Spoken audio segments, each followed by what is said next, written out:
strange things can happen in one's lifetime. But I believe in the old adage that says, it's better to have loved and lost than never to have loved at all. I have lived, I have loved. Vi står i Stax-studiet i Memphis, det vil sige en reproduktion af Stax-studiet, hvor stort set alle de fede soulplader fra Memphis i 60'erne kom. Det er her, Otis Redding har lavet sin plade. Aretha Franklin har også været i miljøet.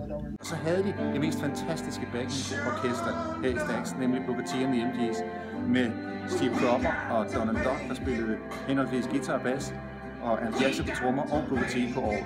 Og Booker T and the MGs var husbandet her i studiet.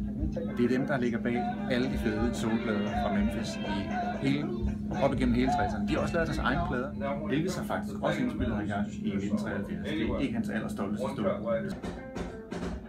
Stax-studiet lå i et lidt udtrådt kvarter i Memphis, og derfor var de nødt til at simpelthen sømme instrumenterne fast i gulvet her i studiet. Det er derfor, at alle Stax-pladerne lyder cirka ens. Altså med billederne deroppe, de der session outtakes der, det er skide godt. Booker T and the MGs var en af de første integrerede bands, det vil sige guitaristen var hvid, bassisten var hvid, trommeslageren var sort, og organisten Booker T var sort. Det er et stykke musikhistorie og et stykke integrationshistorie, vi har fat i her i Stax.